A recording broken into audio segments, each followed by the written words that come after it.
Ibu kaya memilih gadis miskin untuk acara transformasi, namun ia didepak akibat fitnah kejam.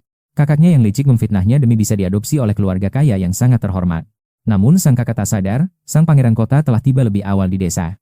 Tuan muda itu bertemu sang gadis saat ia sedang sibuk memetik jamur di hutan. Tiba-tiba, mobil mewah mengejutkannya hingga ia jatuh tersungkur ke dalam kubangan lumpur dingin. Tuan muda Sen Yusui segera turun dari mobil untuk menolong gadis kecil yang malang. Meski menggigil kedinginan, ia tak peduli dan justru sibuk memunguti jamur-jamurnya yang kotor. Terenyuh melihatnya, Sen Yusui memarahi supirnya dan memerintahkannya membantu memungut semua jamur itu. Setelah semua jamur terkumpul kembali, gadis kecil itu akhirnya bisa bernapas dengan lega. Bukannya marah, ia justru menatap Sen Yusui dan memberikan senyuman tulus yang sangat manis. "Terima kasih, kakak," ucapnya, membuat Sen Yusui tertegun karena baru kali ini dihargai. Dengan mata polos yang berkilau, ia memperkenalkan dirinya sebagai gadis bernama Lu Xiaoyu. Sang sutradara mulai merasa cemas melihat mereka terus asyik berbincang di pinggir jalan. "Tuan muda, kita sudah terlambat 30 menit, peserta lain sudah menunggu kedatangan Anda." Tak peduli, Sen Yusui melepaskan jaket mahalnya untuk membungkus tubuh kecil Xiaoyu yang kedinginan. Xiaoyu hanya menatap bingung, sementara sang sutradara merasa dunianya seakan runtuh seketika itu. Jaket LV koleksi terbaru itu kini harus ternoda oleh lumpur demi melindungi gadis desa. Tanpa memikirkan statusnya, sang tuan muda memutuskan untuk mengantar Xiaoyu pulang ke rumahnya. Sementara itu, Lu Yuanyuan yang sombong mendarat dengan anggun di bandara untuk memulai rencananya. Di depan kamera, ia berakting elegan bak putri sejati yang sangat tenang dan berkelas. Ternyata ia telah bereinkarnasi. Ia bertekad merebut takdir emas yang seharusnya milik Lu Xiaoyu. Di kehidupan lalu, Xiaoyu lah yang diadopsi dan hidup bahagia hingga mencapai puncak kejayaannya. Demi ambisi busuknya, Yuanyuan tega mencuri kesempatan berharga milik adiknya lebih awal kali ini. Setibanya di mansion mewah keluarga Zeng, pelayan menyambutnya dengan senyuman formal yang kaku. "Selamat datang Nona Lu, silakan beristirahat karena tuan dan nyonya sedang tidak ada." Yuanyuan merasa kecewa karena gagal menarik perhatian pemilik rumah di hari pertamanya datang. Sebagai gantinya, pelayan itu memberikan sebuah bingkisan mewah sebagai tanda penyambutan untuknya. Matanya berbinar melihat logo Chanel, namun ia tetap berpura-pura tenang demi menjaga citranya. "Terima kasih banyak," ucapnya sopan, membuat para netizen di internet merasa sangat kagum. Netizen memuji sikapnya yang berkelas dan tidak terlihat kampungan saat melihat barang mewah. Padahal sang pelayan mengira ia hanyalah anak desa yang tidak mengenal merek barang bermutu. Yuanyuan kemudian dipandu masuk ke dalam istana megah yang dipenuhi dekorasi sangat luar biasa. Interior rumah itu begitu memukau, benar-benar tempat tinggal impian bagi seorang putri sejati. Sementara itu, Sen Yusui harus menelan pahitnya kenyataan hidup saat tiba di pedesaan. Kamera pun beralih memperlihatkan kondisi tempat tinggal sang tuan muda yang sangat memprihatinkan. Penonton terkejut melihat rumah reot yang bahkan jendelanya tak mampu menahan hembusan angin. Ini benar-benar perjuangan hidup yang ekstrem. Seru netizen yang merasa iba melihatnya sekarang. Sen Yusui membeku tak percaya dan bertanya dengan nada sedih pada Lu Xiaoyu. Ia mengernyitkan dahi saat melihat gadis kecil itu berdiri gemetar di hadapan kemewahannya. Meski wajahnya memerah kedinginan, binar matanya yang jernih tetap terlihat sangat mempesona sekali. Siapakah gadis cantik ini? Mengapa tuan muda kaya raya bisa berada di rumahnya? Namun muncul komentar kebencian yang menuduh gadis polos itu sebagai seorang pencuri kecil. Layar penuh dengan perdebatan sengit, namun Xiaoyu tetap tersenyum tanpa mengetahui apa-apa. Dengan tulus, ia mengundang Sen Yusui masuk untuk sekadar meminum segelas air putih. Sen Yusui tampak ragu, namun sutradara terus mendesaknya untuk segera masuk ke rumah. Tanpa ragu, jiwa pemberontak Sen Yusui bangkit, dan dia pun langsung menerima ajakan Lu Xiaoyu. Namun saat melangkah masuk, teriakan kasar sang kakek langsung menyambutnya dengan penuh amarah. Makian itu membuat Sen Yusui terdiam dalam kebingungan, tak mengerti arti kata-kata kasar sang kakek. Xiaoyu menahan tangis dan bergegas menyalakan api demi merebus air panas untuk kakeknya. Melihat pemandangan yang menyayat hati itu, Sen Yusui terpaku saat gadis kecil itu mendekatinya. Dengan tangan gemetar, dia menawarkan air. Namun tak disangka, Sen Yusui justru merampas cangkir itu. Cangkir itu dihempaskan ke atas kompor. Semua orang mengira sang tuan muda merasa sangat jijik. Ternyata salah. Dia menggendong Xiaoyu dan memerintahkan pelayan untuk segera memandikannya. Para netizen yang menghujat pun langsung bungkam, seolah baru saja mendapat tamparan keras di wajah. Sutradara syok. Dia ingin mengingatkan kalau ini acara televisi, bukan sebuah aksi amal sukarela. Tapi dia teringat kalau Xiaoyu ketakutan karena mobil sang tuan muda, jadi dia hanya terdiam. Dengan penuh energi, Sen Yusui membawa Lu Xiaoyu pergi dari tempat yang sangat kumuh itu. Di dalam mobil, Xiaoyu menatap wajah tajam sang penyelamat yang tampak sangat dingin dan angkuh. Gadis kecil itu bergumam cemas, teringat kakeknya yang masih menunggu air minum di rumah mereka. Sen Yusui kesal, namun Xiaoyu menjawab lirih bahwa kakeknya tidak memiliki kaki untuk berjalan. Hati Sen Yusui seketika sesak. Di balik wajah tegarnya, ternyata takdir gadis ini sangatlah kejam. Mata bening Xiaoyu memancarkan ketabahan, membuat kolom komentar siaran langsung mendadak hening. Banyak yang iba, namun tetap ada yang mencibir dan menganggap semua ini hanyalah sebuah skenario. Si raja arogan kini menjadi relawan? Sutradara pun segera mengirim bantuan air untuk sang kakek. Mobil mewah itu akhirnya berhenti tepat di depan kediaman milik sang kepala desa setempat.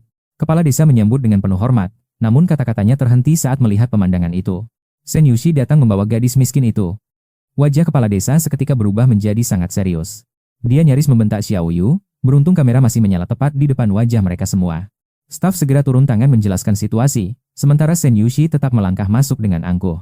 Dia menguasai tempat itu layaknya pemilik rumah, lalu membawa Xiao Yu menuju ke arah kamar mandi. Dielusnya kepala Xiao Yu dengan lembut sebelum menyuruhnya mandi. Gadis itu hanya bisa terpaku saja. Xiao Yu kebingungan di depan pancuran air mewah, sesuatu yang belum pernah dia lihat sebelumnya. Tak lama kemudian, kepala desa datang membawakan pakaian ganti dengan sikap yang sangat menjilat. Tapi Shen Yuxi menolaknya. Dia justru memberikan sweater miliknya yang sangat besar untuk Xiao Yu. Gadis itu tampak menggemaskan, tenggelam dalam baju besar yang terlihat seperti sebuah gaun indah. Saat wajah Xiao Yu tertangkap kamera, kolom komentar kembali meledak karena pesonanya yang polos. Netizen syok melihat sweater seharga 3 juta itu kini malah dipakai oleh seorang gadis desa. Momen manis terjadi. Shen Yuxi mulai mengeringkan rambut Xiao Yu agar dia tidak jatuh sakit. Dengan canggung, Xiao Yu mendekat.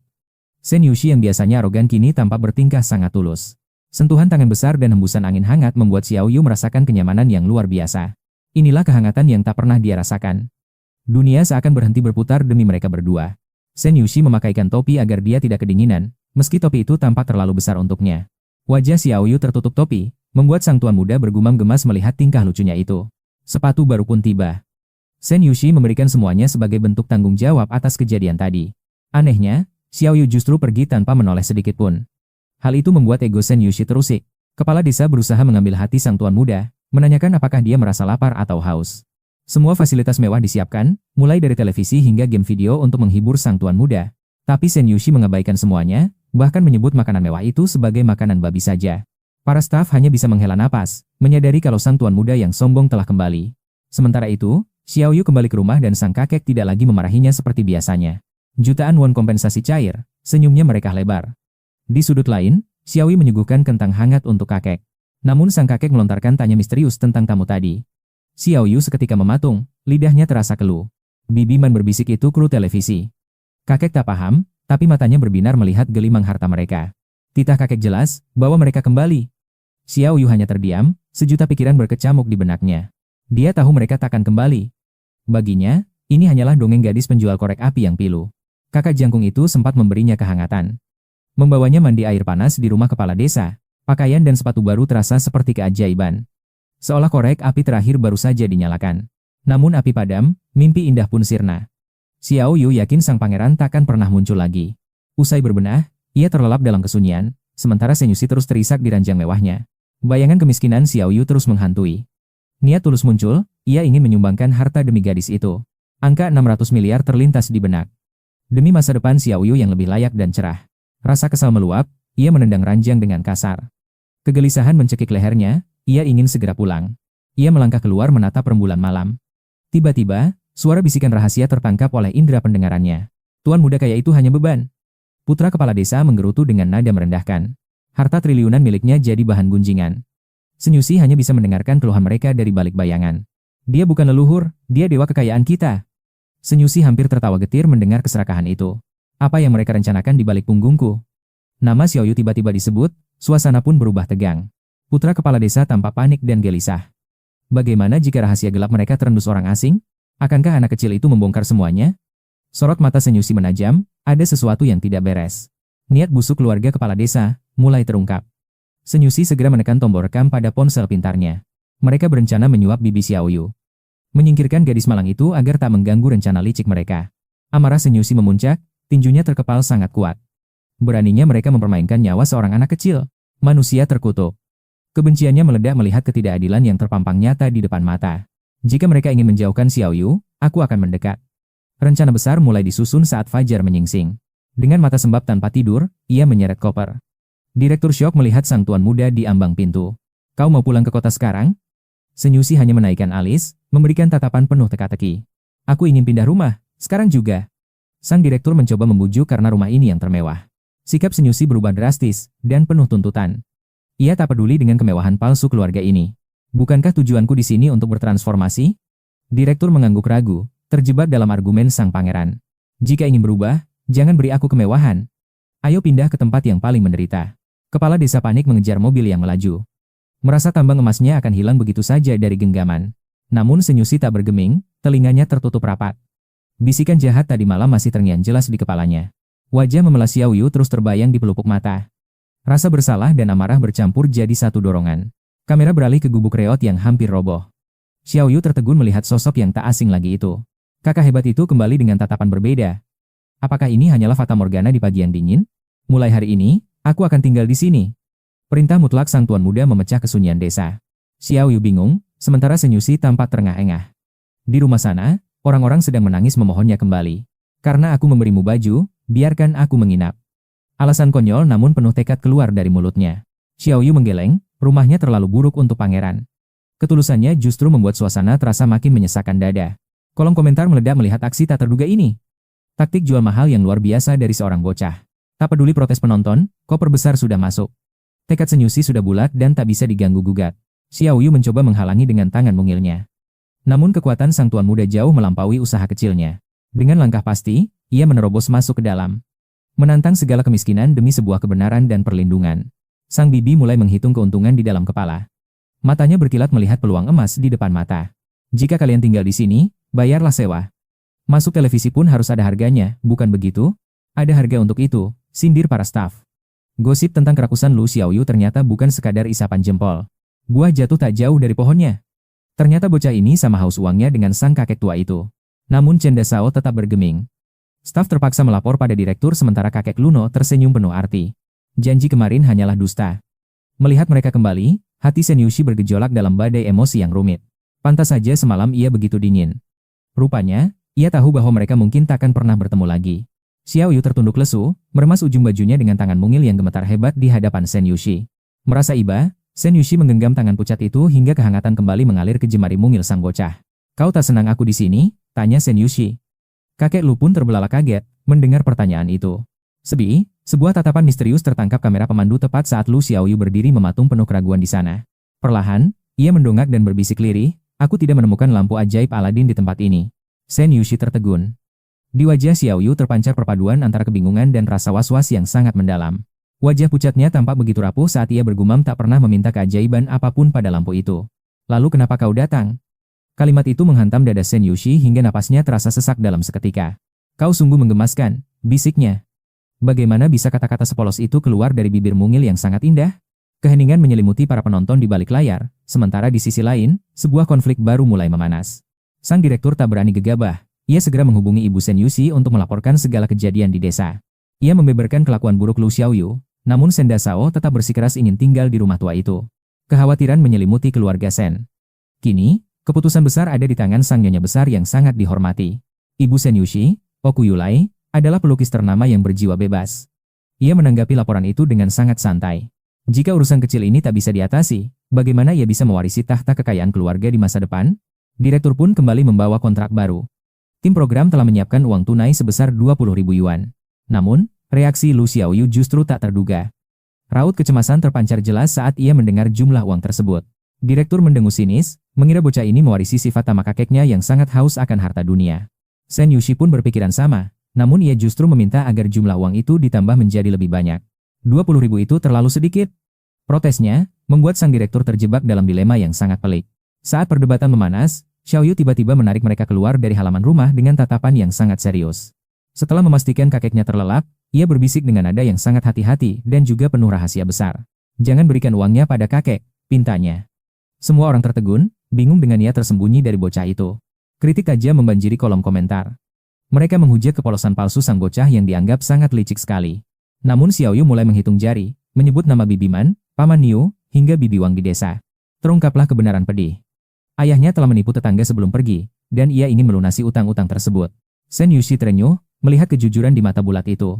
Hatinya luluh oleh tanggung jawab besar sang bocah. Lakukan sesuai keinginannya, tegas Sen Yushi. Staf pun menatap haru pada sosok rapuh di depan mereka. Setelah urusan tuntas, direktur mendekat perlahan untuk menjelaskan aturan poin yang harus dipatuhi oleh Sen Yushi. Ponsel harus disita segera. Setiap penggunaan perangkat modern harus ditebus dengan poin hasil dari kerja keras. Aturan ini dibuat demi rating program. Direktur menyerahkan daftar tugas yang harus segera diselesaikan dengan baik. Bangun pagi, mendaki gunung, hingga memetik buah. 10 yuan hanya bernilai 1 poin yang sangat berharga. Menghormati guru dan kerja bakti menjadi ladang poin untuk mendapatkan menit berharga dalam menggunakan telepon genggam. Shen Yuxi mengeluh karena poin terkumpul lambat. Ia mulai memutar otak mencari jalan pintas demi sang ibu. Membantu Xiao Yu termasuk perbuatan baik, kan? Tanyanya. Direktur pun terpaksa mengangguk setuju atas argumen cerdik itu. Tuan muda ini sungguh sangat cerdik. Direktur bernapas lega karena setidaknya ada kemajuan dalam sikap sang pewaris.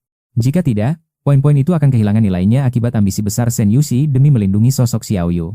Tiba-tiba, Xiao Yu mengangkat tangan dengan malu-malu, menyatakan keinginannya yang paling tulus untuk bisa kembali bersekolah. Semangat Shen Yuxi kembali membara seketika. Sementara itu, di Beijing, Lu Yuanyuan sedang asyik melukis karya baru. Ia meminta perlengkapan khusus pada pelayan, menciptakan karya seni indah dengan teknik yang luar biasa memukau mata.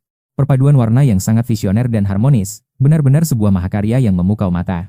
Kolom komentar pun seketika heboh. Anak sekecil ini ternyata memiliki bakat jenius yang luar biasa. Auranya sama sekali tidak terlihat seperti anak desa. Meski tak melihat layar, Lu Yuanyuan sudah tahu bahwa pujian pasti akan membanjirinya. Dia tahu Bibi Su sangat mencintai seni, karya ini pasti memikatnya. Lu Yuanyuan turun membawa lukisannya, namun pelayan berkata bahwa keluarga besar takkan pulang hari ini. Merasa sangat kecewa, dia kembali ke kamar dan diam-diam menyelinap masuk ke dalam kamar mandi. Di sana tak ada kamera.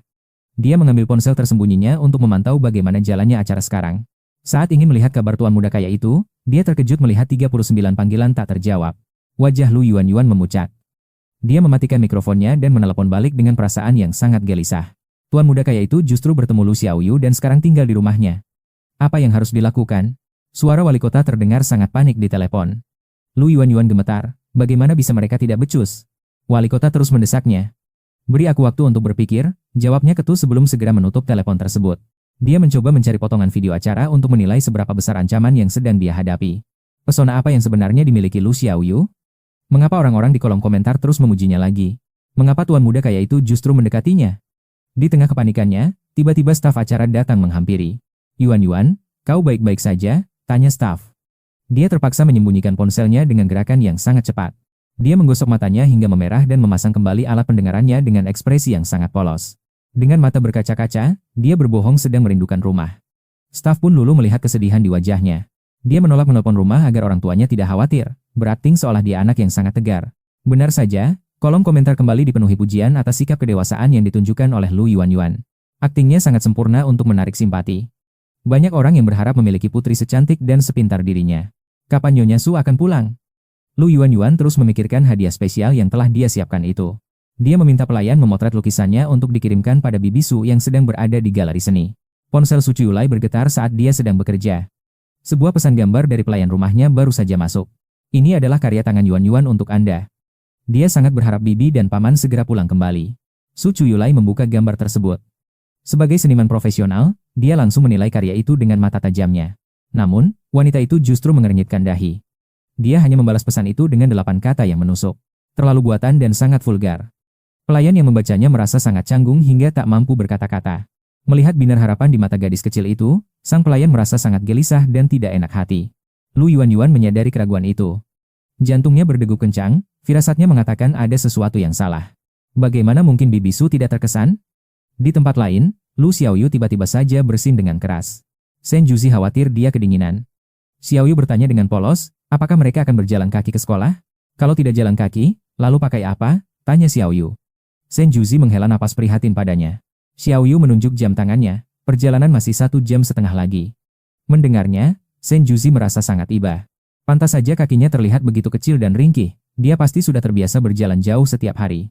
Shen Juzi pun berinisiatif membawakan tas sekolahnya, meski Xiaoyu merasa malu karena tasnya sangat kotor. Hujan belakangan ini membuat jalanan menjadi sangat berlumpur, hingga mengotori tas kecil milik gadis malang itu. Dengan lembut, Shen Juzi mengusap kepala Xiaoyu. Dia sama sekali tidak takut bajunya menjadi kotor. Baginya, lumpur adalah bagian dari atmosfer yang keren. Jangan khawatir, anak kecil, ucapnya dengan nada tenang. Xiaoyu yang polos hanya bisa menurut. Dia pun memberikan tasnya dengan patuh kepada kakak laki-lakinya itu. Shen Juzi berjalan dengan gagah di samping Xiaoyu, terlihat seperti seorang ayah muda yang melindungi putrinya. Akhirnya mereka sampai di sekolah dasar Cito. Di sana hanya ada beberapa siswa yang sedang duduk bersama. Meski tak ada kelas untuknya, Shen Juzi tetap ingin mengantar Xiaoyu sampai ke dalam ruang kelas. Namun saat mereka masuk, seorang anak berteriak kasar, "Lihat semuanya! Si pembohong kecil itu sudah datang." Beberapa anak nakal mulai mengepung mereka. Ibuku bilang, Lu Xiaoyu hanyalah seorang anak haram. Mendengar itu, Amarah di dalam hati Shen Yuxi meledak seketika hingga ia mengangkat tangannya dengan tatapan tajam. Berniat mendaratkan tamparan keras, namun bocah itu malah semakin liar menantang. Nini, apa yang ingin kau lakukan? Memang kau siapa? Shen Yuxi tertawa sinis, peduli amat, apa orang tuamu tidak mengajarimu cara menggunakan mulut dengan benar? Mulutmu itu gunanya untuk bicara benar, bukan sampah. Kejadian ini membuat komentar netizen mulai membanjiri layar kaca. Xiao Yu ini benar-benar sang pemancing keributan. Mengapa dia selalu terlihat menyebalkan kemanapun dia pergi saat itu? Siswa lain yang ketakutan segera berlari mencari guru, sementara Xiao Yu memberanikan diri untuk mendekat perlahan. Ia menarik lembut lengan baju Shen Yuxi. Kakak, jangan marah. Ibu Wangxi sangat mengerikan, pasti kita disuruh membayar. Heh, kau tahu hartaku berlimpah. Aku punya cukup uang untuk menghajarnya 800 kali, tegas Shen Yuxi angkuh. Wangxi terperanjat bertemu lawan yang lebih garang darinya, ia pun berteriak histeris memanggil ibunya untuk meminta pertolongan. Sang guru tiba tepat saat mendengar ancaman menghajar 800 kali itu, ia merasa pemuda ini sungguh terlalu arogan. Guru itu mengernyitkan dahi, namun melihat penampilan mewah sang pemuda, ia yakin mereka bukanlah anak-anak warga lokal. Ia teringat ada program syuting di sini. Karena tak berani memutuskan, ia memilih membawanya ke kantor kepala sekolah. Kepala sekolah dan Ibu Wang yang seorang tukang jagal datang membawa pisau besar dengan amarah yang membara. Siapa yang berani menyentuh anakku? Shen Yuxi tak gentar sedikit pun, coba saja jika berani menyentuhku, ku telepon ayahku. Biar dia lihat tradisi kasar di sini sebelum berinvestasi. Tim produksi yang melihat situasi ini pun mulai panik luar biasa. Mereka berusaha membujuk kepala sekolah, namun pria itu awalnya tetap bersikap keras dan tidak menunjukkan rasa belas kasihan. Ia belum menyadari betapa hebatnya identitas Shen Yuxi, hingga sebuah teguran keras memaksanya untuk segera meminta maaf. Mengetahui identitas aslinya, wanita galak itu mendadak ciut dan memaksa anaknya membungkuk penuh hormat pada Shen Yuxi. Tapi Shen Yuxi tidak mudah tertipu. Di depan Xiao Yu, panggil anakmu sendiri dengan sebutan memalukan itu 3 kali. Dasar anak nakal. Setelah teriakan itu, urusan dianggap selesai. Ibu Wangxi menarik napas dalam demi menahan rasa malunya. Setelah berteriak 3 kali, ia menyeret anaknya pergi dengan wajah merah padam. Amarah Shen Yuxi pun akhirnya mereda. Ia mengusap lembut kepala Xiao Yu dengan penuh kasih. Semua sudah beres sekarang, kembalilah masuk ke dalam kelasmu. Suasana kelas mendadak hening mencekam, tak ada lagi yang berani bicara setelah melihat bagaimana Ibu Wangxi tunduk. Mereka sadar betapa impresifnya kekuatan Shen Yuxi. Hal-hal seperti ini biasanya hanya terjadi di kediaman keluarga Shen. Xiao Yu hanya sekolah setengah hari, namun rumor tentang kakaknya yang luar biasa sudah menyebar luas ke seluruh penjuru. Ternyata ia memiliki kakak yang sangat tegas dan jauh lebih mengerikan dari siapapun. Kini waktu makan siang tiba. Xiao Yu mengeluarkan kotak bekalnya, lalu melihat Shen Yuxi sedang bersaing ketat dengan guru olahraga di tengah lapangan. Melihat kehadiran Xiao Yu, ia segera berlari menghampiri gadis kecil itu dengan penuh semangat. Ayo, saatnya kita makan. Xiao Yu merasa bersalah karena lupa membawa bekal untuk kakaknya. Akhirnya mereka berdua berbagi satu kotak makan yang kecil. Xiao Yu memberikan setengah makanannya. Bagi Tuan Muda Shen, makanan sederhana ini dulu bahkan lebih buruk dari pakan ternak. Namun kini ia tak kuasa menolak, ia makan dengan lahap saat Xiao Yu memberikan satu-satunya telur untuknya dengan tulus. Gadis itu tersenyum manis, orang kota suka telur, kan? Shen merasakan makanan itu mendadak berubah menjadi sangat manis. Kalimat sungguh sangat menggemaskan kembali terngiang di benaknya. 6 jam berikutnya terasa begitu membosankan bagi Shen Yuxi. Ia hanya tidur di ruang kepala sekolah tanpa melakukan kegiatan sukarela apapun. Penonton pun dibuat tak bisa berkata-kata. Tuan Muda Shen tampak sangat negatif tanpa kehadiran Xiao Yu. Sementara itu, kamera beralih menyoroti kehidupan Lu Yuanyuan. Yuanyuan akhirnya menyambut kepulangan Papa Seng. Sosok Seng Jun yang tampak begitu tampan, lembut, dan sangat berwibawa. Berbeda dengan istrinya, ia terlihat seperti kaum intelektual daripada pengusaha sukses. Yuanyuan, maafkan Paman baru pulang. Paman sangat sibuk akhir-akhir ini, apa kau sudah mulai terbiasa tinggal di rumah mewah ini? Tanya Seng Jun lembut. Meski raga Yuanyuan berusia 9 tahun, jiwanya adalah orang dewasa yang terobsesi pada kehidupan mewah dan eksklusif. Ia terbiasa mendekati pria kaya, namun tak ada yang sebanding dengan karisma Seng Jun. Ia menatap pria itu lekat. Suaranya mendadak menjadi sangat lembut saat berterima kasih. Seng Jun hanya bisa mendesah melihat tingkah laku gadis kecil itu. Rumah ini selalu kekurangan kehadiran seorang anak perempuan. Yuanyuan mulai berpikir, mungkinkah ini alasan Xiao Yu diadopsi dulu? Ia menunjukkan tanda kecemasan palsu, sambil menceritakan bahwa ia melihat banyak sekali medali di dalam kamar kakaknya. Ada banyak sertifikat penghargaan di sana. Kakak benar-benar pemuda yang sangat berbakat dan luar biasa, puji Yuanyuan. Ia sengaja mengatakan itu untuk menyenangkan hati Seng Jun. Sebab orang tua mana yang tidak bangga anaknya dipuji? Tanpa diduga, ekspresi Sehun berubah drastis tepat saat kau melangkah masuk ke dalam ruang suci. Jangan berani masuk lagi. Suasana hatinya sedang sangat buruk jika tahu ada orang asing di kamarnya. Amarahnya bisa meledak. Lu Yuanyuan mengepalkan tangan, tak menyangka telah melakukan kesalahan fatal di sini. Dia segera menenangkan diri dan menyajikan teh untuk Paman Seng. Paman, apa kau merasa sangat lelah? Kolom komentar siaran langsung kembali memanas. Yuan sungguh gadis manis yang sangat perhatian dan juga hangat. Tunggu sebentar. Apa hanya aku yang merasa teh itu aneh? Mengapa aromanya terasa sangat mencurigakan sekali? Kamera beralih cepat ke Shen Yuxi. Bel sekolah berbunyi, akhirnya dia terbangun dari tidur lelap yang panjang. Dia langsung menuju pintu kelas untuk menjemput Xiao Yu. Begitu melihatnya, semua orang menjauh 1 meter jauhnya. Namun Yuxi tak peduli. Dengan penuh percaya diri, dia menggandeng Xiao Yu keluar dari gedung sekolah tersebut. Yuxi terkekeh pelan. Dasar bocah lugu, kau baru saja dimarahi, kenapa tidak merasa kesal sedikit pun? Xiao Yu menghela napas tenang. Biarlah mereka bicara. Yuxi tertawa melihat kedewasaan di mata mungil gadis itu. Kau benar-benar filsuf kecil. Xiao Yu memiringkan kepala bingung. Filsuf? Apa itu sesuatu yang bisa dimakan enak? Tentu tidak. Haha. Penonton merasa terharu, kepolosan gadis ini sungguh menyembuhkan hati yang sedang terluka. Apa peduli kata orang lain? Jangan pernah meragukan ketulusan yang ada dalam diri gadis kecil ini. Apakah dia seburuk kata warga desa? Begitu sampai di rumah, kakek Lu berteriak murka menagih uangnya. Mana uang pemberian itu? Xiao Yu ingin menjelaskan, namun Yuxi segera menarik tangannya untuk pergi menjauh. Yuxi mengabaikannya. Cepat tunjukkan tempat tidurku. Xiao Yu terdiam sejenak lalu meminta kakeknya untuk menunggu sebentar saja. Jika kakek marah, aku akan segera kembali. Kalimat itu membungkam kakek Lu saat mereka pergi berlalu. Tempat tidurnya sangat sederhana, namun Xiao Yu telah membersihkannya dengan sangat teliti hingga tampak sangat rapi sekali. Yuxi menunjuk lantai yang kosong. Aku akan tidur di sampingmu malam ini agar kau merasa aman. Mata Xiao Yu berbinar cerah. Dia membantu Yuxi menyiapkan tempat tidur meskipun pemuda itu tidak terbiasa bekerja. Yuxi tak ingin Xiao Yu menderita. Bagaimana menurutmu? Apa ini cukup nyaman? Tanya Xiao Yu penuh dengan harapan. Ya, ini bisa untuk tidur. Xiao Yu tersenyum, menyadari kamar ini tak sehangat kamar asli milik Yuxi. Dulu dia hanya tidur di tenda pengungsian. Kehangatan sederhana ini sungguh menyentuh lubuk hati terdalamnya sekarang. Xiao Yu mendengarkan dengan saksama kisah tentang dunia luar yang megah, sesuatu yang sangat asing bagi hidupnya. Yuxi merasa sangat puas bisa berbagi cerita dengan Xiao Yu yang mendengarkannya dengan penuh rasa kagum luar biasa. Semakin menatap gadis kecil itu, Yuxi merasa Xiao Yu adalah sosok yang sangat manis dan juga mempesona. Jika dia punya adik sehebat ini, teman-temannya pasti akan merasa iri setengah mati kepadanya saat ini. Aku akan membawamu pergi nanti. Xiao Yu hanya tersenyum manis, tahu bahwa janji dewasa seringkali hanya bohong. Dulu ayahnya pun berjanji hal serupa sebelum pergi meninggalkan hutang besar bagi seluruh warga desa tersebut. Netizen mulai meragukan ketulusannya, mereka menganggap Xiao Yu hanya sedang memainkan emosi para penonton di sana. Dia tidak menjawab, hanya tersenyum misterius. Di balik wajah imutnya, tersimpan pikiran yang sangat dewasa sekali. Xiao Yu tidak tahu tentang komentar kejam di internet. Dia hanya ingin menikmati momen tenang malam ini. Mereka berbagi kentang rebus sebelum bersiap tidur. Saat berkumur, suasana berubah menjadi sangat ceria dan seru. Keduanya berlomba menyemburkan air paling jauh. Yuxi merasa sangat santai sebelum akhirnya merebahkan tubuh lelahnya tersebut. Yuxi tak bisa tidur, Xiao Yu yang melihatnya gelisah mencoba mengingat lagu yang sering dinyanyikan oleh ibunya dahulu. Gadis itu mulai menyanyikan lagu pengantar tidur lembut untuk Yuxi, menciptakan suasana yang sangat damai sekali. Keheningan menyelimuti mereka berdua. Akhirnya Yuxi terlelap, meski esok dia harus bangun sangat pagi sekali nanti. Hal pertama yang Yuxi lakukan saat bangun adalah mendatangi kakek Lu untuk segera menagih janji uang tersebut. Tim program memberimu 1000 yuan, kan? Kakek Lu gemetar ketakutan melihat keberanian anak muda di depannya. Ayahku presiden direktur kaya raya. Lukisan ibuku terjual 3 juta. Aku tak butuh uang recehmu itu. Pinjamkan dulu padaku sebulan ini. Setelahnya, aku akan memberimu uang sebanyak yang kau inginkan sekarang juga. 3 juta per lukisan? Kakek Lu terbelalak. Godaan harta yang melimpah membuatnya tak bisa menolak tawaran itu. Menjadi rekan orang kaya jauh lebih menguntungkan daripada sekadar 1000 yuan. Dia sungguh sangat licik sekali. Uang pun diserahkan.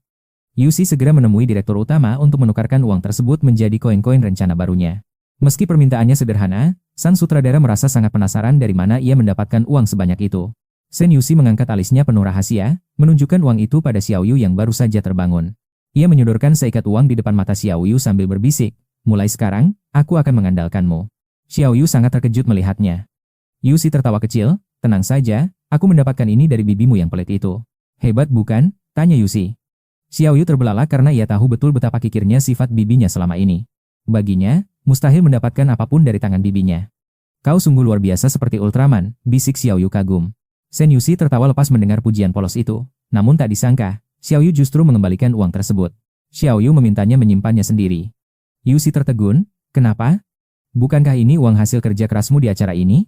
Sambil menunduk, Xiao Yu menjawab bahwa hanya orang dewasa yang bisa menjaganya. Netizen mulai merasakan sebuah kejanggalan. Hati para pemirsa bergetar pedih. Mungkinkah Xiao Yu pernah dirampok sebelumnya hingga ia merasa begitu trauma? Beberapa orang masih meragukannya, menganggap rumor bahwa si ikan kecil adalah anak nakal itu benar adanya. Namun, apakah seluruh warga desa telah memfitnah gadis kecil ini? Pagi yang indah pun kembali dimulai. Mereka berjalan ke sekolah dengan tangan bertautan erat. Saat Xiao Yu masuk kelas, Shen Yuxi bergegas ke kantor. Ia langsung tertidur pulas tanpa ada keinginan sedikit pun untuk mengejar poin dalam permainan program ini. Ponsel tak lagi menarik baginya, menghabiskan waktu setiap hari bersama Xiao Yu terasa jauh lebih bermakna dan manis. Tiba-tiba, tatapannya terpaku pada seorang gadis di luar. Ia memperhatikan gaya rambut gadis itu dengan sangat serius. Sepanjang hari ia terobsesi meniru model rambut itu demi Xiao Yu besok, agar gadis kecilnya terlihat paling menggemaskan. Tim produksi pun dibuat bingung oleh kelakuan sang tuan muda. Apakah kau kesini untuk bermain simulasi? Ini bukan sekadar permainan bagi Yuxi. Di saat kru kebingungan mencari bahan rekaman, sebuah kepanikan terjadi. Seorang wanita paruh baya datang berlari dengan nafas memburu, berteriak kencang membawa berita yang sangat mendesak. Mendengar suara itu, Xiao Yu segera berlari keluar dengan raut penuh kecemasan. Apa yang terjadi di rumahku? Ternyata babi-babi mereka kabur dan merusak kebun warga. Jika tak segera dihentikan, dendanya akan sangat mahal. Wajah Xiao Yu seketika pucat pasi. Ketakutan mendalam terpancar jelas dari tatapan matanya yang mungil dan rapuh. Ia berlari sekencang mungkin. Shen Yuxi bingung bukan main. Sejak kapan keluarga Xiao Yu memiliki ternak babi? Khawatir Xiao Yu terjatuh karena panik, Yuxi segera mengejarnya, diikuti oleh seluruh kru kamera yang ikut heboh. Di tengah kepanikan itu, Yuxi melihat Xiao Yu kelelahan hingga wajahnya memutih. Aura perlindungan pun langsung terpancar. Ia mengangkat Xiao Yu ke gendongannya dan terus berlari. Sementara itu, di kediaman keluarga Su, sang ibu tiba. Begitu masuk, ia langsung bertanya pada pelayan apakah putranya ada memberi kabar selama beberapa hari ini. Kabar nihil itu membuat ibunya heran. Aturan program itu seharusnya tidak sesulit itu untuk seorang Shen Yuxi. Dengan kemampuan putranya, harusnya ia bisa memegang ponsel. Mengapa ia tak memberi kabar sekalipun ke rumah? Sang ayah pun ikut bertanya pada teman-teman Yuxi, namun tak ada satupun yang menerima kabar darinya. Ibunya merasa ada sesuatu yang luar biasa sedang terjadi, jadi ia segera menyalakan siaran langsung program itu. Ia ingin melihat apa yang terjadi di sana. Layar televisi kini menunjukkan pemandangan yang sangat tidak terduga. Sang ibu berharap melihat perubahan pada putranya, namun kekacauanlah yang menyambut pandangan matanya saat itu juga. Gambar di layar tampak sangat berantakan. Orang-orang berteriak memperingatkan Tuan Muda Shen agar lebih berhati-hati. Diiringi suara pekikan babi yang nyaring, kamera perlahan mulai memfokuskan gambarnya ke arah pusat kegaduhan tersebut.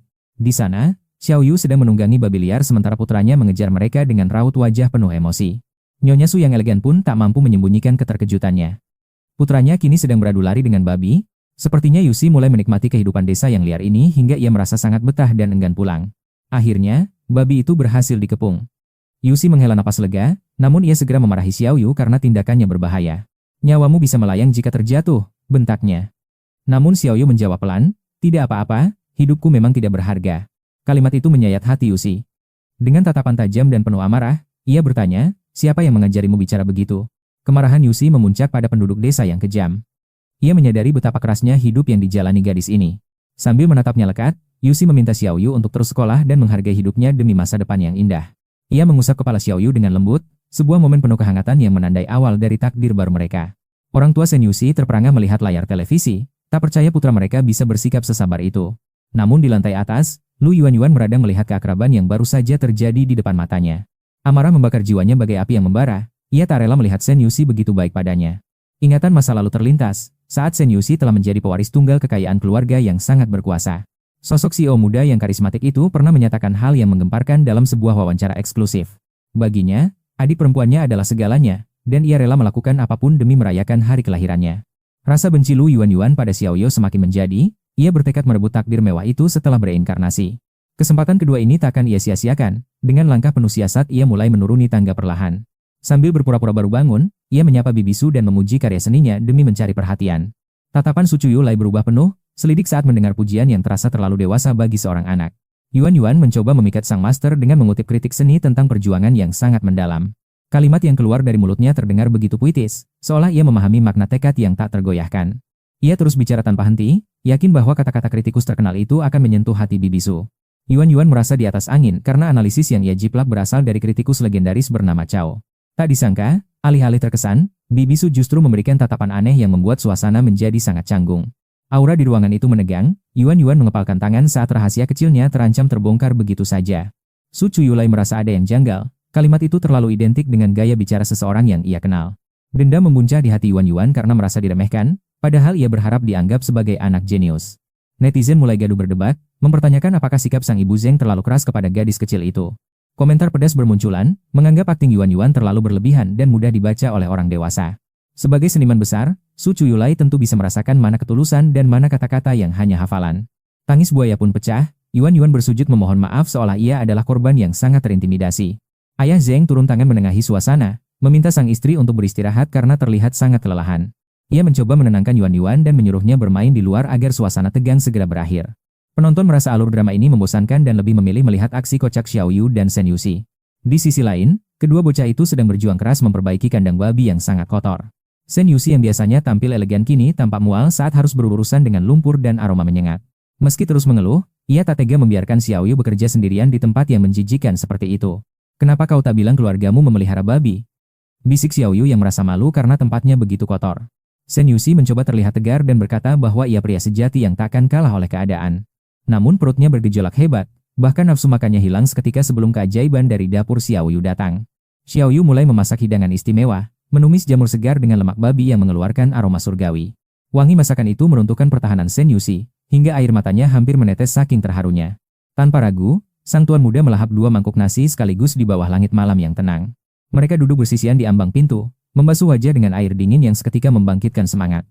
Shen Yuxi berkelakar soal lomba renang musim dingin demi menutupi rasa canggungnya di depan gadis kecil itu. Xiao Yu mengerutkan kening mendengar nama Inmu, merasa sebutan itu sangat aneh dan tidak masuk akal. Tawa Shen Yuxi pecah, ia menjelaskan bahwa itu hanyalah julukan konyol untuk sahabat lamanya bernama Simo. Dengan raut wajah serius, ia memperingatkan Xiao Yu agar tidak pernah berurusan dengan cowok nakal seperti Simo. Xiao Yu mengangguk mantap, yakin bahwa takdir takkan pernah mempertemukan dirinya dengan orang asing seperti itu. Kolom komentar meledak oleh tawa. Fans tak sabar melihat bagaimana reaksi Simo jika mendengar ejekan ini. Persaingan abadi antara keluarga In dan keluarga Zen memang selalu menjadi topik yang paling dinantikan. Berita ini dengan cepat menjadi tren, memancing rasa penasaran publik tentang apa yang akan terjadi selanjutnya. Di ibu kota, Simo yang sedang bersantai langsung melotot melihat video Shen Yuxi yang menjadi viral. Ia nyaris tersedak, tak percaya sahabatnya yang dingin itu rela dipermalukan dalam acara televisi sekonyol ini. Bukannya marah, mereka justru merasakan gejolak antusiasme yang tak terduga dalam benak mereka. Perubahan Senju sungguh memukau, membuahkan hasil nyata dalam waktu singkat meski tanpa naskah. Bagaimana jika kita mengirimimu juga? Hatinya sedingin es dan tak pernah tersenyum.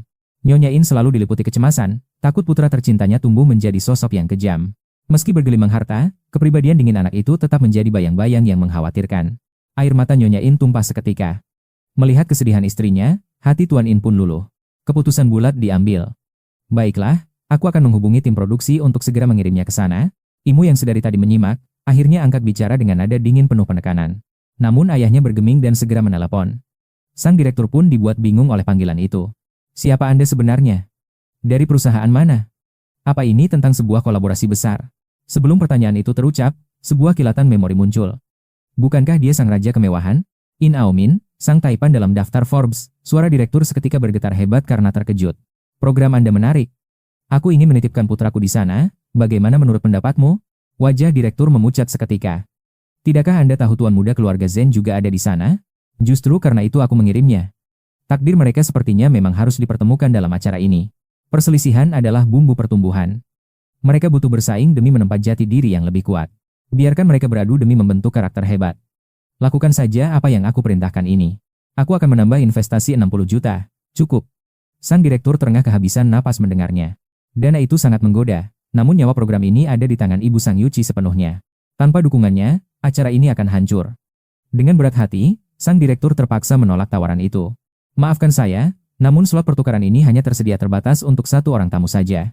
Telepon ditutup sepihak. Imu mendengar seluruh ambisi ayahnya yang baru saja kandas di tengah jalan. Aturan program ya, menarik sekali. Aku akan mengingat momen penolakan ini di masa depan. Hujan badai mengguyur desa Lugia hingga fajar menyingsing. Shen Yuxi pun bersiap memulai harinya. Berpayung rongsok, dia mengantar Xiao Yu ke sekolah sambil menggumamkan janji-janji kecil yang tulus. Kita harus segera mengganti payung ini. Lihatlah, air hujan masih saja membasahi bahu kecilmu. Iya kakak. Setelah mencari jamur, mari kita pergi melihat keramaian di pusat kota nanti. Mata Xiao Yu berbinar penuh harap, memancarkan binar murni yang seharusnya dimiliki anak seusianya. Aku belum pernah ke kota. Shen Yuxi mengusap kepala adiknya dengan penuh kasih sayang. Namun kehangatan itu sirna saat sebuah teriakan peringatan darurat memecah keheningan pagi yang damai. Jangan lewat sana. Ada longsor dahsyat yang sedang menutup akses jalan di depan kita. Batu gunung menutup jalan. Sepertinya kita harus pulang dan beristirahat sejenak hari ini. Xiaoyu mengangguk lesu, melangkah gontai di atas tanah merah yang becek dan penuh lumpur. Tiba-tiba, suara kepanikan meledak hebat. Lari! Cepat lari! Longsor susulan datang menghantam kita. Dentuman keras mengguncang bumi. Shen Yushi segera melempar payungnya tanpa ragu demi menyelamatkan adiknya. Dia mendekap erat Xiaoyu dan berlari sekuat tenaga di tengah guncangan kamera yang hebat. Setelah berlari berkilo-kilometer, barulah mereka merasa aman. Tim produksi masih terpaku karena syok. Mereka bergegas memeriksa keadaan. Kakak, kakimu berdarah banyak. Xiaoyu menjerit histeris ketakutan. Celana Shen Yushi sobek, menampakkan luka menganga yang mulai membasahi seluruh kain dengan darah. Rasa sakit yang tadi teredam adrenalin, kini menusuk tajam hingga ke saraf pusat otaknya. Cepat bawa ke rumah sakit. Jika keluarga Shen tahu, habislah riwayat karir kita semua. Insiden siaran langsung ini meledak di internet. Tak hanya orang tua Shen, keluarga In pun tahu. Tuan In melihat celah dalam musibah ini. Dia pun kembali menghubungi sang direktur program. Sekarang ada posisi kosong, kan? Shen Yushi terluka parah, jadi dia takkan mungkin kembali. Direktur terperangah. Di tengah kekacauan ini, ambisi besar Sang Taipan ternyata belum padam sedikit pun. Tim medis bergerak cepat. Sang dokter segera merobek kain celana untuk memeriksa luka itu. Luka ini akibat serpihan batu, gumamnya. Beruntung, tidak ada saraf atau pembuluh darah yang terputus. Namun jahitan tetap diperlukan. Shen Yushi menatap tajam sang dokter. Bisa jahit di sini sekarang juga? Dokter itu ragu karena lingkungan yang tidak steril. Rumah sakit adalah pilihan terbaik untuk proses disinfeksi. Tak ada yang berani mengambil risiko pada pewaris tunggal keluarga Senji ini, namun Shen Yushi tetap tenang. Lakukan saja sesukamu. Dia tak peduli lukanya, matanya hanya sibuk mencari sosok Lucia Xiaoyu. Dia berniat menggoda gadis kecil itu agar dihibur. Baginya, ekspresi serius Xiaoyu saat khawatir sangatlah menggemaskan. Namun saat dia mencari ke sekeliling, Xiaoyu sama sekali tidak terlihat berada di sisinya. Gadis itu terdorong keluar kerumunan, berdiri mematung dengan mata sembab dan tatapan yang penuh kepedihan. Begitu rapuh, seolah angin bisa menerbangkannya, Shen Yushi segera memberi isyarat agar dia mendekat padanya. Wajahnya pucat pasi dan seluruh tubuhnya bergetar hebat. Jangan takut, bisik Shen Yushi mencoba menenangkannya. Sambil terisak, Lucia Xiaoyu bertanya lirih. Apa kau akan mati? Kenapa kau justru mengkhawatirkanku? Hati Shen Yushi menghangat seketika. Dia memeluknya erat. Aku harus ke rumah sakit kabupaten sekarang. Tunggulah di rumah sampai aku kembali. Namun, raut kepanikan di wajah Xiaoyu justru semakin menjadi-jadi. Dia mencengkeram dengan baju Shen Yushi dengan sangat kuat. Kau benar-benar akan kembali, kan? Tentu, syutingnya belum usai. Aku takkan mati semudah itu. Lihat, apa aku tampak selemah itu? Tidak, kan?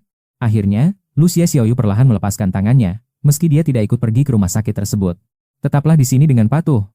Shen Yushi menghela napas, terselip sedikit rasa kecewa di dalam hatinya. Dia takut Xiaoyu terluka jika ikut bersamanya. Namun dia tak menyangka perpisahan ini akan membawa petaka. Adiknya nyaris diculik orang lain. Sementara itu, Xiaoyu pulang untuk membasuh wajah dan mengobati lukanya. Ternyata dahinya pun terluka, namun dia hanya terdiam.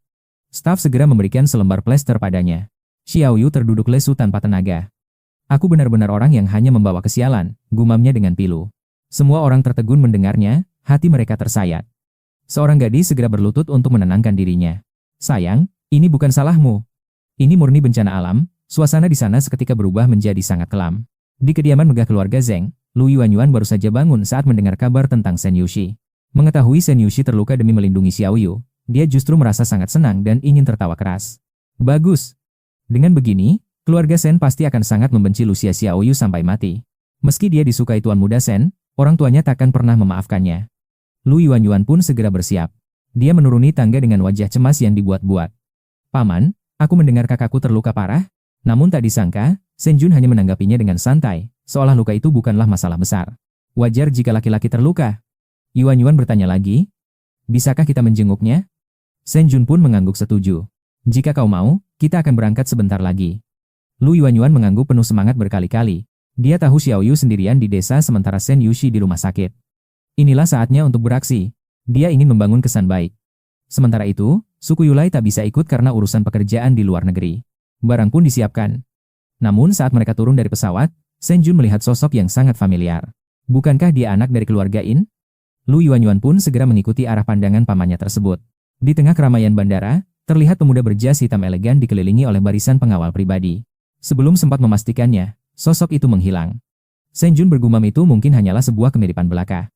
Mereka pun segera meluncur menuju rumah sakit kabupaten melewati jalanan semen yang sangat panjang itu. Di jalur yang sama, sebuah Rolls-Royce hitam melaju. Inmu menuju ke rumah Lucia Xiaoyu sekarang? Inmu bukanlah orang yang mudah diajak bicara seperti Shen Yushi. Firasat buruk mulai menyelimuti mereka. Mobil pun tiba di tujuan. Begitu Inmu melangkah keluar, kolom komentar siaran langsung meledak. Wah, Inmu benar-benar datang. Dia sungguh menepati ucapannya agar Xiao Yu tidak bermain dengan orang lain. Sang sutradara pun segera menyambutnya dengan ramah dan menunjukkan lokasi syuting yang berada di belakang. Anda harus tinggal di sini selama beberapa hari. Inmu pun menoleh dan menatap tempat itu. Haha, sang pangeran kuil megah kini terpaksa tinggal di gubuk reot yang hampir roboh. Melihat pemandangan miris itu, sang direktur akhirnya bisa bernapas lega. Dalam benaknya, direktur merasa pria ini jauh lebih mudah untuk dikendalikan daripada sang tuan muda manja, Sheng Yushi. Rencana pun dimulai. Syuting berikutnya harus berjalan sempurna, bukan? Di saat yang sama, sosok kecil Lu Xiaoyu tampak berdiri mematung di ambang pintu rumah tuanya. Sambil mendekap mangkuk besi, hatinya terasa kosong. Meski kakaknya telah pergi dan kesedihan melanda, babi-babi di kandang tetap harus diberi makan. Tiba-tiba dia mendongak dan mendapati sesosok orang asing mendekat. Siapa kau? Tanya Xiaoyu dengan tatapan penuh kecurigaan dan kewaspadaan yang tinggi. Inmu menatap dingin ke arah gadis kecil yang tampak rapuh itu. Tanpa basa-basi, suaranya terdengar sangat ketus dan sama sekali tidak ramah. Apa tim produksi tidak memberitahumu kalau Sheng Yushi sudah pergi? Aku penggantinya? Mendengar itu, mata Xiaoyu seketika membelalak karena terkejut luar biasa. Bening air mata langsung menggenang di pelupuk matanya. Kakak tidak akan kembali, wajahnya menyiratkan kekecewaan mendalam yang tak mampu ia sembunyikan lagi. Reaksi itu membuat Inmu tertegun sejenak. Ekspresi apa itu? Apa aku terlihat seburuk itu sampai dia lebih menginginkan si sombong Sheng Yushi? Kolom komentar pun mulai meledak. Para penonton penasaran, apa yang bisa dilakukan Xiaoyu saat berhadapan dengan Inmu yang sedingin es kutub utara? Benar sekali, dengan sifat Inmu yang sangat kaku, dia pasti tidak akan mempedulikan perasaan gadis kecil itu sedikit pun, tulis seorang netizen. Namun, banyak yang tidak setuju. Xiaoyu kecil sangat pandai mengambil hati orang lain. Seluruh penonton kini terpaku menatap layar tanpa berkedip sedikit pun. Tak disangka, Xiaoyu tidak mengucapkan sepatah kata pun. Dia langsung berbalik badan dan melangkah pergi begitu saja, meninggalkan Inmu yang mematung keheranan. Inmu menatap punggung kecil yang menjauh itu dengan tatapan penuh minat. Gadis ini benar-benar menarik, gumamnya, mulai merasa tertantang oleh sikap dingin Xiaoyu. Xiaoyu memilih pergi ke hutan untuk memetik jamur dan baru kembali saat larut malam. Semua orang bisa melihat bahwa dia sedang menghindar. Dia benar-benar enggan berdekatan dengan Inmu. Sementara itu, di rumah sakit, Sheng Yushi yang terbaring lemah mulai merayu staf medis dengan segala cara. Berikan tabletnya. Aku harus melihat apa yang sedang dilakukan Xiaoyu sekarang. Namun, para staf tetap bersikeras agar sang tuan muda beristirahat total. Perangkat elektronik tidak baik untuk proses pemulihanmu. Saat Sheng hampir meledak karena amarah, tiba-tiba pintu kamar terbuka dengan dentuman yang sangat keras. Tuan Sheng masuk sambil berteriak penuh amarah, Yushi, jangan bertingkah konyol. Sheng terperanjat melihat ayahnya tiba-tiba muncul di hadapannya dengan wajah garang. Namun yang menjawab justru Lu Yuan yang muncul dari belakang. Aku dengar kakak terluka, jadi kami datang untuk menjengukmu, ucapnya lembut.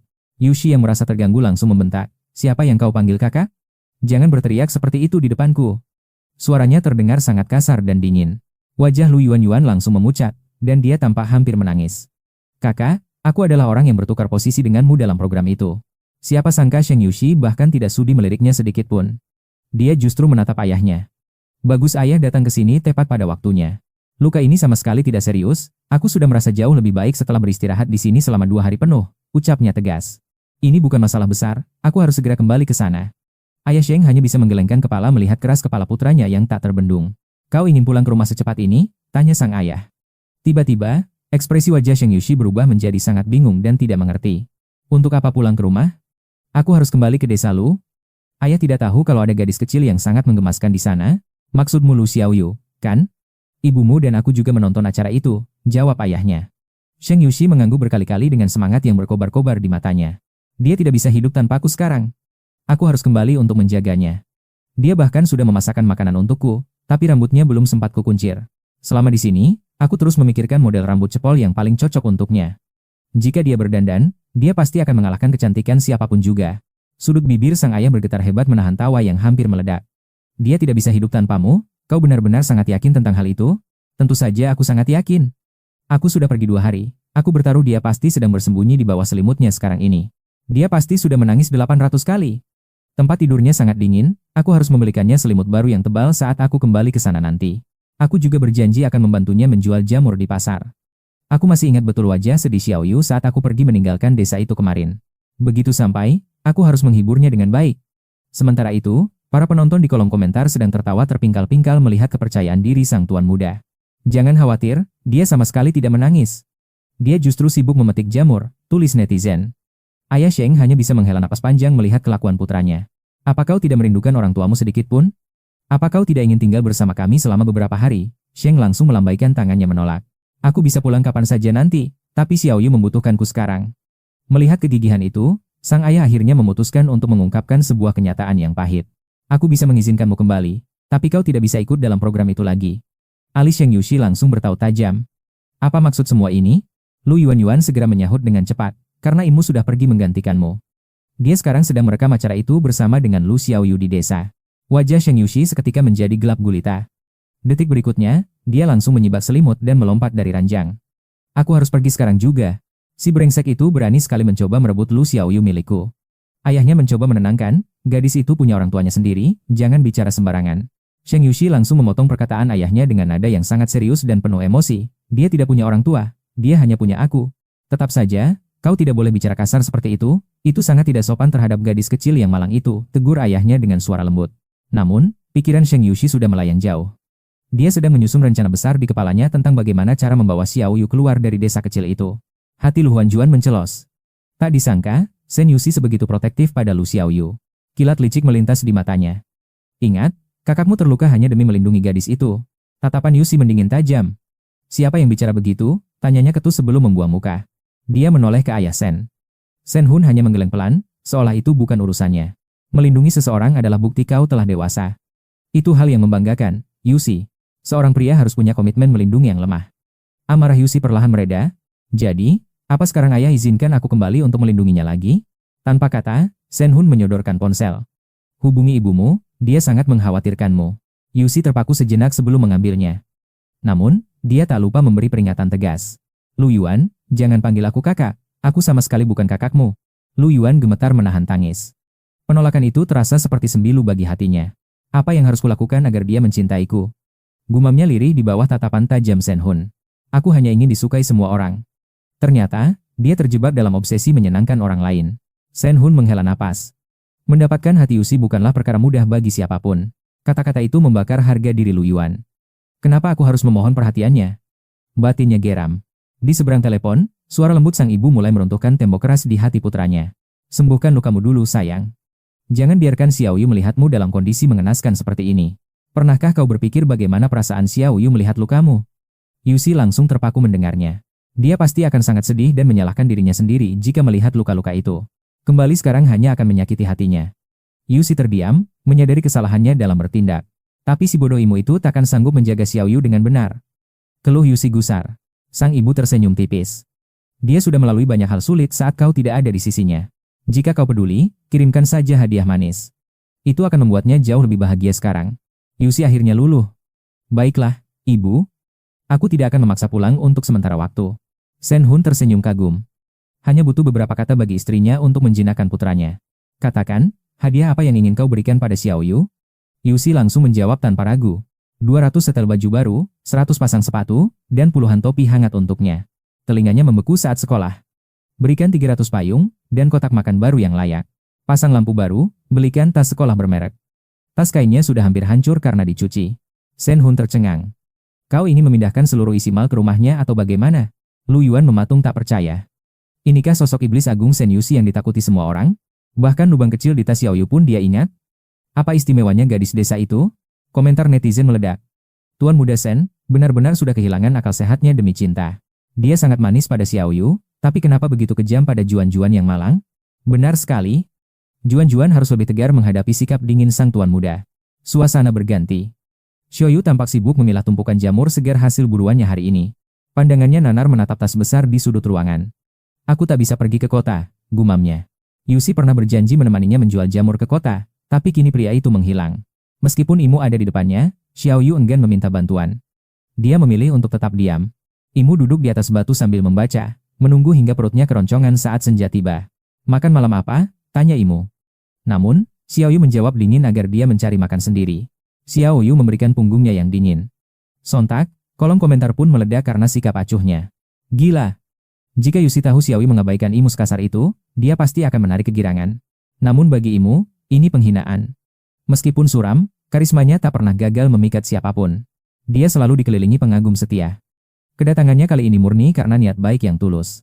Si tuan muda ini tak sudi bicara pada siapapun. meremehkan tugas menjaga gadis kecil, namun malah ditolak mentah-mentah. Xiao Yu mengabaikannya total. Inmu meradang namun memilih bungkam. Menahan lapar 1-2 kali bukanlah masalah besar baginya. Rembulan menggantung tinggi di dahan. Di bawah sinarnya yang pucat, gadis itu tampak meringkuk di depan pintu kayu. Ia sibuk menghitung tumpukan uang. Inmu mendekat dan bertanya penuh curiga, "Itu uangmu atau pemberian kru program? Uang ini tak bisa buat makan," tolak Xiao Yu dingin tanpa menoleh. Hati Inmu terasa membeku oleh penolakan itu. "Ini untuk adikku, aku tak bisa menghidupimu." Kata-kata itu menghujam jantung Inmu, meninggalkan sesak yang tak terduga. Meski lelah, Inmu tak bisa memejamkan mata. Esok paginya, ia terbangun dengan sisa kegelisahan yang menyiksa batinnya. Wajah Inmu kian muram, namun Xiao Yu tak bergeming. Dengan nada kaku, ia berpamitan untuk segera berangkat ke sekolah. "Ada sarapan gratis di sekolah, aku tak akan makan di rumah." Dia pergi begitu saja tanpa menoleh lagi. Inmu ingin bertanya tentang nasibnya, namun ia sadar itu memalukan. Akhirnya, sebuah keputusan nekat pun ia ambil. "Aku ikut ke sekolah," seru Inmu. Xiao Yu hanya memberikan anggukan pelan, tanpa sepatah kata pun terucap darinya. Wajah datar itu membuat Inmu gundah. Si tuan muda yang biasa dipuja kini merasa tak lebih dari debu. Diabaikan secara total benar-benar melukai harga dirinya. Dalam diam, aura kegelapan terus menyelimuti setiap langkah kaki Inmu. Ia membuntuti Xiao Yu menyusuri jalanan terjal yang masih licin dan berbahaya akibat tumpukan lumpur sisa hujan kemarin. Xiao Yu memilih jalan pintas yang berliku dan sempit. Salah melangkah sedikit saja, jurang curam siap menjemput mereka. Inmu hanya bisa pasrah mengikuti bayangan Xiao Yu, sementara angin dingin menusuk hingga ke dalam tulang sumsumnya. Saat ia merapatkan mantelnya, suara plung memecah sunyi. Inmu tergelincir dan terjatuh tepat ke dalam sawah berlumpur. Tubuhnya membeku seketika. Sadar akan nasib sialnya, amarah dan rasa malu bercampur aduk dalam benak sang tuan muda. Wajah tampannya memucat pasi. Para kru mulai menyadari ada yang tak beres dengan kondisi fisik sang tuan muda. Karena sawahnya dangkal, kru sengaja membiarkannya. Inmu hanya terduduk diam, menunggu keajaiban yang tak kunjung datang menghampirinya. Tak ada tanda-tanda Xiao Yu akan berbalik, pun tim produksi tak berniat membantu. Inmu benar-benar ditinggalkan sendirian di sana. Terpaksa bangkit sendiri, cipratan air lumpur kini mengotori seluruh wajahnya yang selama ini selalu bersih dan bersinar. Meski berlumur lumpur, aura ketampanannya tak luntur. Sosoknya yang berantakan justru memancarkan pesona liar yang sangat memikat. Xiao Yu mengeluarkan sapu tangan pemberian Senjuzi, lalu dengan tenang ia mulai membersihkan sisa lumpur di wajahnya sendiri. Dia menatap Inmu ragu sejenak sebelum menyodorkannya. "Pakailah." Inmu tertegun, lalu menerima bantuan kecil itu dengan sangat canggung. "Ini belum cukup, aku harus mandi," keluh Inmu. Ia pun bertanya apakah ada tempat untuk membersihkan diri. "Di mana aku bisa mandi?" Xiao Yu menatapnya aneh. "Kau harus memanaskan airmu sendiri jika ingin mandi air hangat. Tapi jalan pulang butuh 2 jam, kau bisa sakit." Mendengarnya, wajah Inmu semakin kelam menahan gejolak emosi. Hanya satu hal yang terlintas di benaknya, dia harus menuntut penjelasan pada ayahnya setelah semua ini berakhir. Artefak dinasti Ming senilai 300 miliar itu pasti palsu. Siapa yang tega menjebak ayahnya hingga begini? Rasanya ingin mengamuk saja. Melihat itu, Xiao Yu menghela napas panjang dan memutuskan untuk mengulurkan sedikit bantuan lagi. "Ikutlah, aku tahu tempat terdekat." Tak lama, Xiao Yu membawanya ke sebuah rumah penduduk milik seorang bibi desa. Pemilik rumah mengizinkan Inmu mandi, sementara pakaian kotornya mulai dikeringkan di atas tungku api tradisional yang hangat. Namun saat hendak pergi, bibi itu tiba-tiba mencegat dan meminta bayaran sebesar 800 yuan secara paksa. "Bibi, bolehkah 10 yuan saja?"